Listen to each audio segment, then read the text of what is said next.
Salas Bevide, soy actriz y directora. Y el año pasado estuve también ya en el programa Landarte, tuve la suerte de estar en Goizueta y ahí hicimos una obra de teatro con coro, danza, bueno, fue todo un paseo por el pueblo, todo un día festivo que nos llevó unos cuantos meses de auzolan artístico, que digo yo. Y aquí estamos ahora en Artajona, que ha sido pues la verdad la primera vez que yo he llegado a este pueblo y ya no voy a salir de aquí porque aquí estamos preparando una comedia musical. Ellos hicieron una comedia musical hace unos años con mucho éxito y ahora tenían otra comedia musical que ha escrito un autor que luego conoceréis, Fernando, que se llama El eco de las piedras. Entonces es una obra preciosa que va pasando en distintos momentos de distintas épocas. Son los personajes, una máscara, bueno, no os voy a desvelar todo.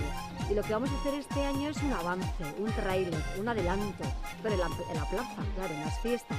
Entonces estamos aquí ya con talleres, con dinámicas y hay pues como casi 60 personas y van a cantar, van a bailar y van a actuar.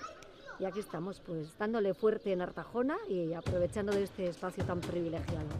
Yo el programa lo conocí el año pasado, fue como un bautismo, bueno, no sé si además creo que fue el primer año, que yo sepa, y bueno, yo me quedé impresionada. Esto de querer llevar las artes a pueblos pequeños me parece que es como a quien se le ha ocurrido, porque gracias, ¿no? Gente que nos dedicamos a ello, y sobre todo porque ves que los pueblos, pues que parece que la gente está, que estamos un poco a... No, estamos a lo que estamos y nos da mucho placer cantar, bailar y compartir las artes pues en el pueblo y que sean parte de nuestras fiestas o de nuestros momentos de entretenimiento, ¿no? Y este año, pues eso, ya te digo, hemos llegado aquí a Artajona y he descubierto con que ya es una gente que lleva 18 años haciendo medievales, que tienen ya un amor por las artes escénicas y por la música y por la danza y que están muy contentos de que yo les pueda ayudar pues a avanzar un poquito más, a desarrollar, a hacer como un poquito más de inmersión, ¿no? A tomarse esto de las artes escénicas como con un poco más de venga, que yo puedo actuar, ¿no? No es solo que me pongo y hago, sino que me lo voy a pasar muy bien y voy a sorprender también a los de mi pueblo.